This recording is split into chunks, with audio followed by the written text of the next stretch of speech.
Olá, meus amigos, tudo bem? Olha, dei uma paradinha aqui no trabalho. Eu decidi fazer uma análise a respeito de um tema muito importante na Bíblia, que se encontra em Êxodo, né, chamado Decálogo. São os 10 mandamentos passados por Moisés, que a paz de Deus, a paz de Yahweh esteja com ele, e entregue, né, por Deus a ele, e ele viria entregar então a humanidade, deixando como decálogo, como os mandamentos de Deus. Vale ressaltar também que eu tenho por objetivo fazer um paralelo da passagem de, de Jesus Cristo, cujo nome hebraico é Yahushua HaMashiach, para mostrar também aos senhores e às senhoras que não existe uma distinção, uma diferença ou abolição por parte do Novo Testamento e da passagem do Mashiach para com relação ao Velho Testamento, né?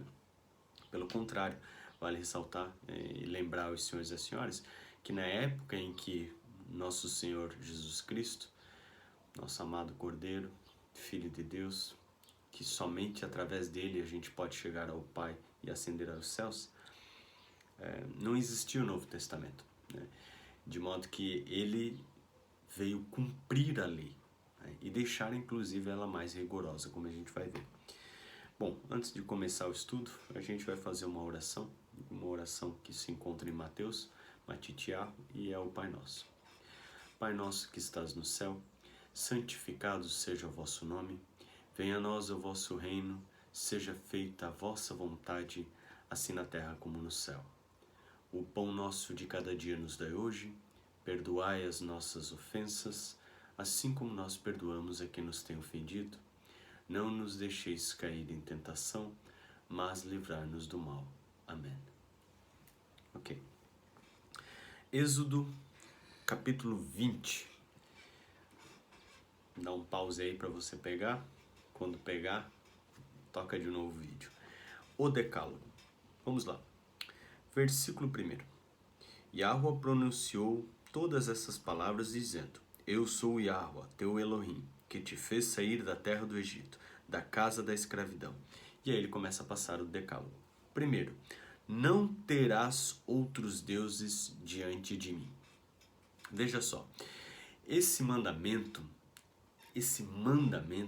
essa obrigação de Deus, cujo nome hebraico é Yahweh, Yahweh Tsevaot, o Deus dos exércitos, ela está em toda a Bíblia. Eu arrisco a dizer, eu não posso ter plena certeza disso porque eu não li toda a Bíblia ainda, né?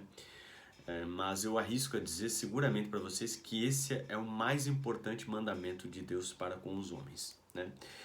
E quando ele fala aqui que não terás outros deuses diante de mim, é exatamente isso, pessoal. Não existe essa história do eu vou fazer uma fezinha para fulano, eu vou guardar aqui não sei, uma oraçãozinha aqui de uma outra religião, de Beltrano, enfim, não. Não terás outros deuses, não cultuarás outros deuses perante a mim ou em detrimento de mim. É exatamente e estritamente isso que está escrito no Decálogo. Então essa macumba soft 2.0, né, de acreditar em entidade, de acreditar em vibe positiva, de acreditar em não sei o que, em aplaudir o sol, não existe. Tudo emana dele. Você não tem que aplaudir sol, você não tem que amar ou deusificar, né, a mãe natureza, etc. Não, tudo emana dele e é tudo dele e por ele, certo? Então você vai fazer o quê? Você não terá outros deuses diante de Yahweh Tsevaot. Não terá. Você não vai ter uma... mas o que não faz mal faz bem. Não, o que não faz mal e que não está na Bíblia faz mais mal ainda. Porque não está na Bíblia. Se você seguir a Bíblia literalmente, a literalidade dela, né, você vai ver grandes coisas acontecerem na sua vida. Do contrário, não. Do contrário, você vai estar muitas vezes atacando a Deus e violando os seus mandamentos, o que é muito grave, inclusive, a partir do momento que você já o conhece, certo? Vamos seguir adiante. Não farás para ti imagem esculpida de nada que se assemelhe ao que existe lá em cima nos céus, ou embaixo na terra, ou nas águas que estão debaixo da terra. Nenhuma imagem você vai esculpir para cultuar. Isso é muito claro, isso é muito objetivo, isso é muito direto, né? De modo que, inclusive, uma imagem de Jesus Cristo extremamente ostensiva e enorme é gravíssimo atentado contra o Decálogo, contra os 10 mandamentos, porque Deus deixa claro que você não pode cultuar nenhum tipo de imagem. E por quê? Porque você só vai adorar, cultuar e se prostrar diante de um único Deus, que é Yahweh Tsevaot, o Deus dos exércitos, nosso Elohim, prudentíssimo, sapientíssimo, oniovinte, onipotente, onipresente. Ele é, dele tudo emana. Você não vai se prostrar, nem cultuar, nem amar, nem se apaixonar, nem prender a sua atenção perante, diante ou através de imagens. Isso aqui está muito claro, certo? Seguindo adiante, terceiro, não te prostrarás diante desses deuses e não os servirás, porque eu, Yahweh, teu Elohim, sou um Elohim ciumento, que puno a iniquidade dos pais sobre os filhos até a terceira e quarta geração dos que me odeiam, mas que também ajo com amor até a 1000ª geração para com aqueles que me amam e guardam os meus mandamentos. E aqui então fica muito claro aquilo que eu já disse, né? Não tem nem conversa aqui. Lembrando que uma das comprovações que atestam a veracidade da Bíblia, né? É justamente isso, é que todos os grandes personagens da Bíblia, até o próprio povo de Israel, ele é muitas vezes punido. Muitas vezes punido. Por quê? Porque não cumpre os mandamentos de Deus. Então, geralmente, quando se trata de uma obra fictícia, você tem muito claro os lados, né? O bem, o mal, o certo, o errado, para que haja um conflito, né? E o espectador tenha uma empatia, uma afinidade, uma assimilação de valores, que é o propósito daquela obra, daquela literatura, daquele filme, enfim, para criar o quê? O elo emocional, o engajamento. Não, a Bíblia, ela é cheia de passagens onde aqueles próprios que são amados e escolhidos por Deus, muitas vezes voltam suas costas diante de Deus e são punidos severamente por ele. É só a gente pegar aqui, ó, me ocorreu claramente, Noé, né? E o caso da vinha e do filho que vê ele nu. Outra passagem também, o próprio povo israelita em Juízes, o próprio povo israelita em Juízes, tu vê que é um ciclo, lembra muito bem a conversão, o princípio da conversão do cristão, né? Ele tá bem, daqui a pouco ele faz um pecado, daí ele se afasta da igreja, daí sofre punição, daí ele volta para a igreja. Juiz é a mesma coisa, o povo de Israel tá bem, tá amando a Deus, Elohim como único ali, daqui a pouco começa a se misturar com outros povos, começa a amar outros deuses, lá se lasca, pau, 40 anos de escravidão, daí Yahweh faz erguer um juiz que liberta o povo israelita da escravidão, etc. E assim fica Juízes nesse ciclo por muito tempo, né? Por vários juízes, né? Então vejam a importância de seguir os mandamentos de Deus, né? E depois que eu terminar de ler eles, eu vou fazer um comentário muito importante que é a respeito da Bíblia e como você deve interagir com ela, tá? Não pronunciarás em falso o nome de Yahweh teu Elohim, porque em Yahweh não deixará impune aquele que pronunciar em falso o seu nome. Em algumas traduções está escrita em vão. Em falso, aqui tá. A minha é a mais próxima do hebraico, mas não é próxima ao paleo-hebraico. Existe uma Bíblia, inclusive, a King James é muito boa, de 1611. Quem tiver condições, compre, que é muito boa.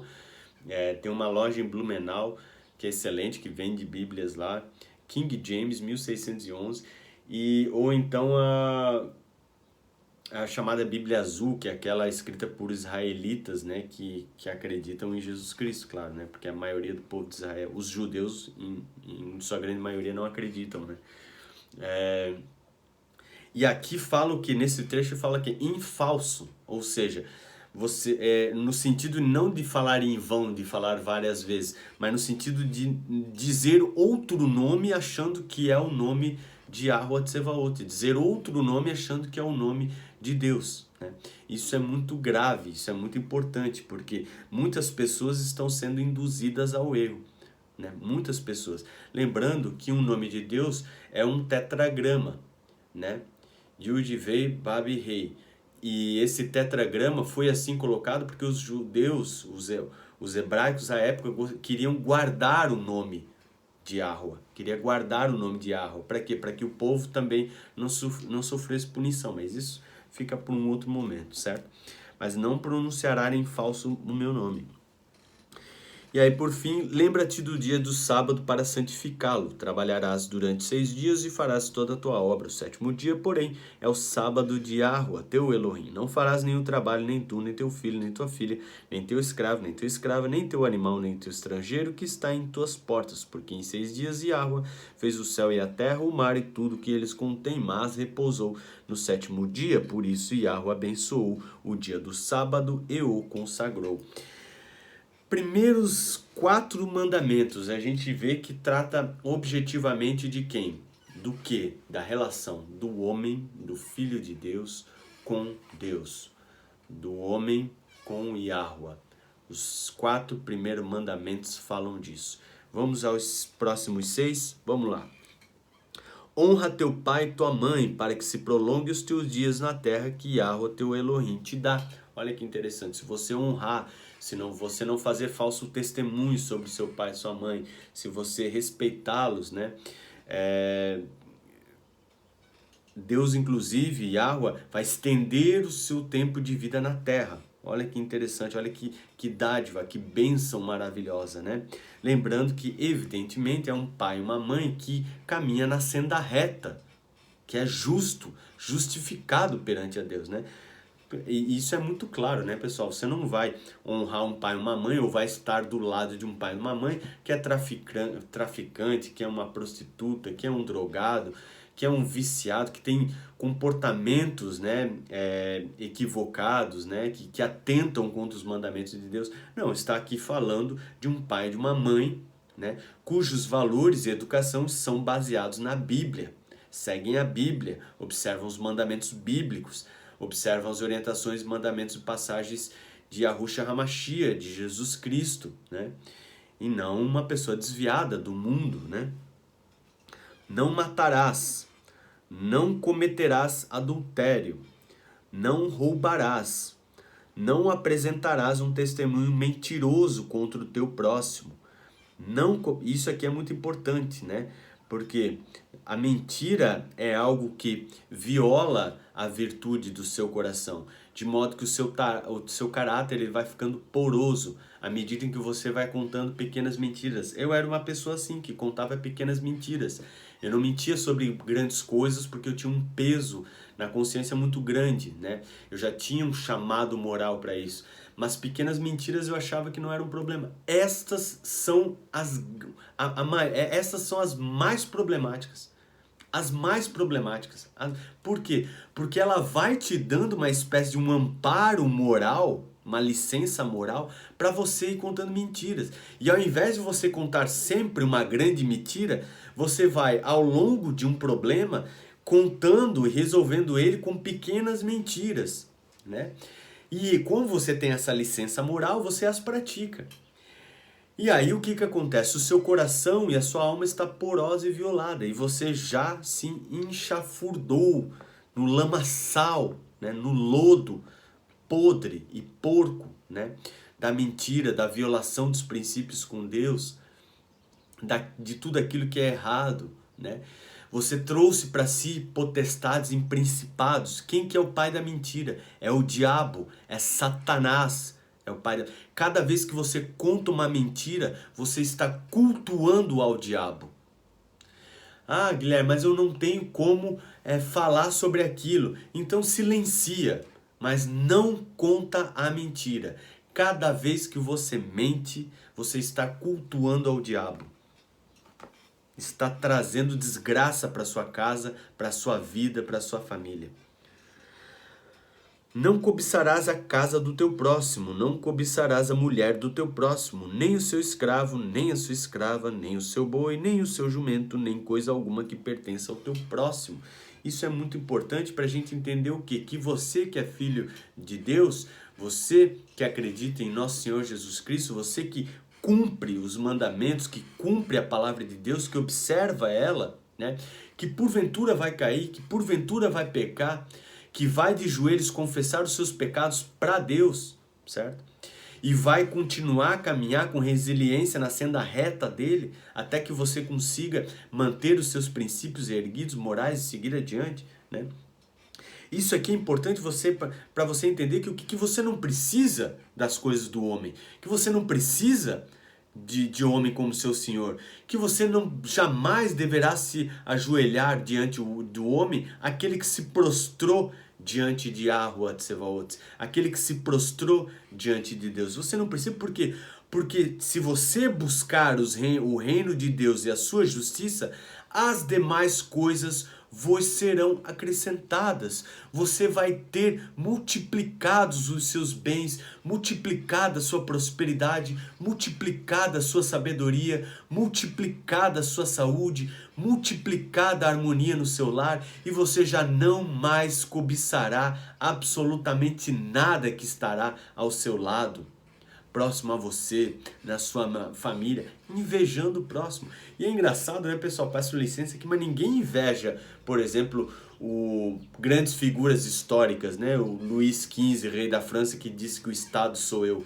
Ninguém inveja o presidente da República, ninguém inveja, sei lá, o Napoleão Bonaparte, que foi dono de praticamente de toda a Europa. Não, as pessoas que conquistaram grandes coisas, elas não invejam. Um grande discípulo de Deus, né? De Jesus Cristo, um dos apóstolos de Jesus Cristo, não, ninguém inveja. As pessoas invejam a pessoa que está do lado dela, né? O que mostra a mesquinharia da alma do homem, né? Quando ele se volta, né? Quando ele cultua a esse tipo de prática, né?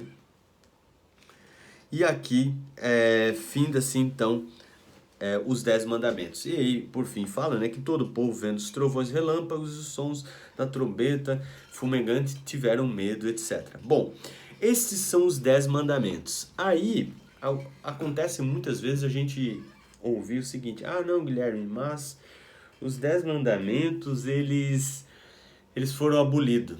Eles foram abolidos com a vinda de Jesus, porque ele falou que só tem 2 mandamentos, que é amar ao teu Deus sobre todas as coisas, né, e ao teu próximo como a ti mesmo. Então agora eu vou refutar na Bíblia essa ideia equivocada que algumas pessoas fazem, né, e explicar para vocês que o quê? Que quando Mashiach, que quando Jesus Cristo fala a respeito disso, o que ele está fazendo é o quê? É condensando os 10 mandamentos em 2. Porque eu acabei de explicar para vocês que os 4 primeiros mandamentos, falam da relação do homem com Yahuwah, do homem com Deus.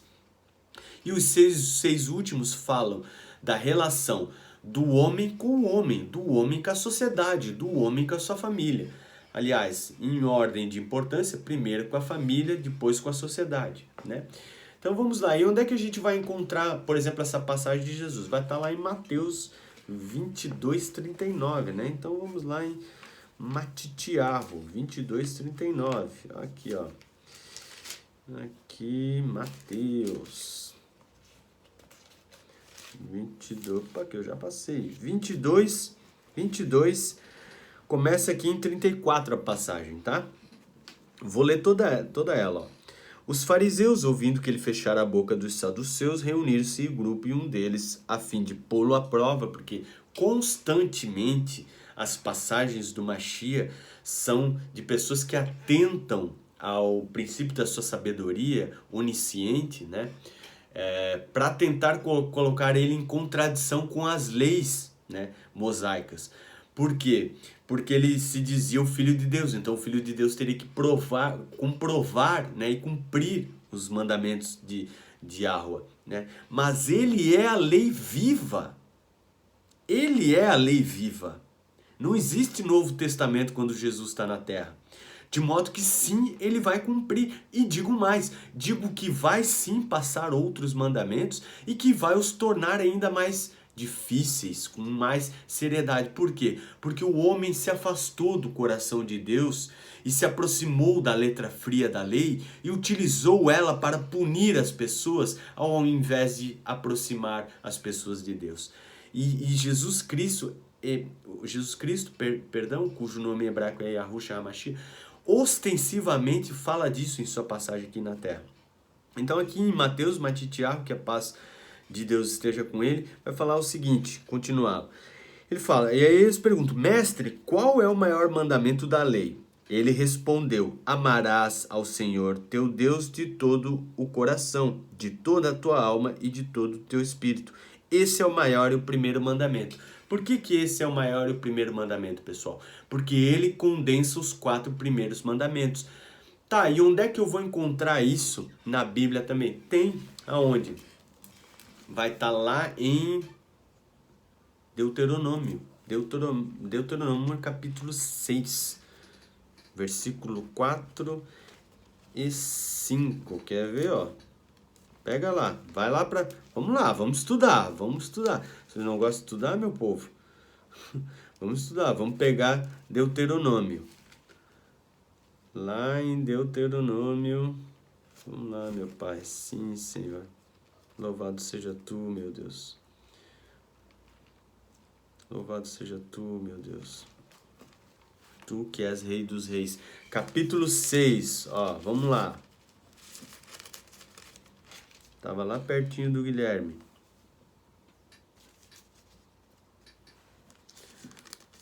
Capítulo 6, versículo 4 e 5.